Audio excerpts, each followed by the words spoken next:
आजकल आपने देखा है कि जिस तरह कोई भी बिजनेस है उसमें कंपटीशन बहुत ज़्यादा है और प्राइसेस जो हैं इस तरह से फ्लक्चुएट करती हैं कि कस्टमर भी परेशान हो जाता है कि वो अगर 10 शॉप्स पे गया तो 10 रेट्स मिल रहे हैं, जिससे कंपनीज जो जो प्रोडक्शन कर रही हैं उनको तो नुकसान नहीं है, लेकिन जो डीलर्स हैं, जो डिस्ट्रीब्यूटर्स हैं, उनका बहुत नुकसान होता है जब बहुत ज़्यादा कंपटीशन होता है। इवन दैट जो आपकी जो कॉस्ट है बाज़ औक़ात वो भी बेयर नहीं हो पा रही होती। तो इसका क्या हल हो सकता है? इससे बहुत से लोग जो हैं वो आपका ट्रस्ट भी ब्रेक करते हैं। लाइक आपके पास एक कस्टमर चल रहा है तो उसके बाद किसी और जगह उसको 500 रेट कम मिल गया तो वो यही कहेगा कि जी उसने मुझे रेट जो है वो पहले भी ज़्यादा लगाता रहा है, ये करता रहा है, वो करता रहा है। जबकि ऐसा सीन होता नहीं है, 5 से 10 हज़ार रुपए का मार्जिन होता है जो कोई अपने मार्जिन को कम कर देता है, कोई ज़्यादा कर देता है। लेकिन इसका हल कोई नज़र नहीं आता, जिससे तमाम बिजनेसमैन जो हैं वो बहुत ज़्यादा मुतासर होते हैं, स्पेशली जो डीलर्स हजरात हैं, डिस्ट्रीब्यूटर हजरात हैं।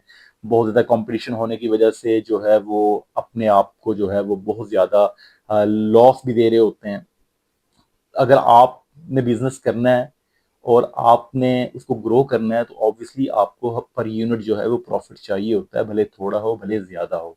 तो इसके लिए कोई भी जो स्पेशली ये डीलर्स का अपना फॉल्ट होता है कि वो मिल बैठ कर जो है वो इस मामले को देखते नहीं है, वो ये कोशिश नहीं करते कि रेट्स को जो है वो प्रॉपरली ना ज़्यादा हाई मार्जिन हों ना ज़्यादा लो मार्जिन हों, जो रीज़नेबल जो प्रॉफिट्स रेशियो हैं वो तमाम डीलर्स तमाम डिस्ट्रीब्यूटर जो हैं वो उसको फॉलो करें, ताकि आप अगर अपना बिजनेस कर रहे हैं, अपना पैसा लगा रहे हैं, अपना टाइम दे रहे हैं, तो और टेंशन ले रहे हैं, मतलब कि आफ्टर सेल सर्विसेज में भी आप सपोर्ट कर रहे होते हैं, आप सेल्स कर रहे होते हैं, आप मेयारी प्रोडक्ट्स जो हैं वो आप डिलीवर कर रहे होते हैं, तो उसके बदले अगर आप प्रॉफिट नहीं अर्न कर रहे तो ये ऑब्वियसली आपका बिजनेस जो है वो बैक पे ले जाएगा। तो इसके लिए जब तक तमाम डीलर्स तमाम डिस्ट्रीब्यूटर्स जो है वो एक पेज पे नहीं आएंगे, अपने आप को आगे नहीं लेके आएंगे।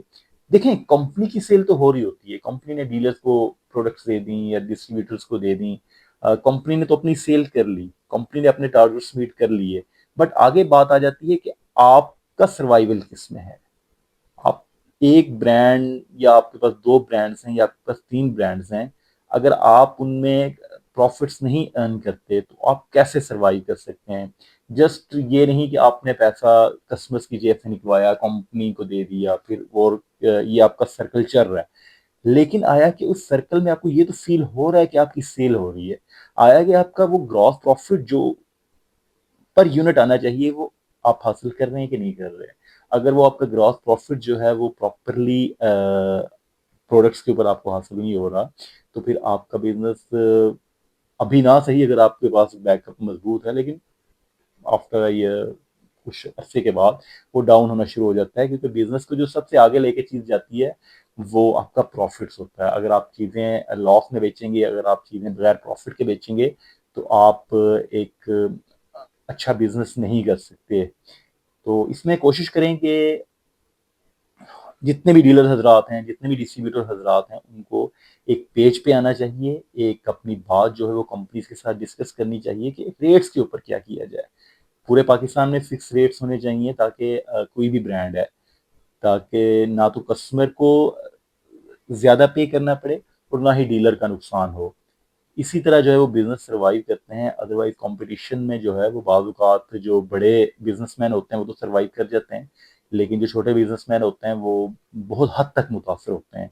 और इसका नेगेटिव इम्पैक्ट ये आता है कि एक वक्त आता है कि फिर आपके बड़े बिजनेसमैन रह जाते हैं, फिर वो अपनी जो है वो अपने हिसाब से चलते हैं। तो ट्राई करें कि पाकिस्तान के ज़्यादा से ज़्यादा जो बिजनेसमैन है वो डेवलप हों, भले वो छोटे बिजनेसमैन हैं, भले वो दरमियाने दर्जे के बिजनेसमैन हैं, जिससे मार्केट में एक जो है वो हेल्दी बिजनेस जनरेट होता है, आपकी मईशत जो है वो स्ट्रांग होती है। तो उसके लिए सबका एक पेज पे होना बड़ा ज़रूरी है। शुक्रिया।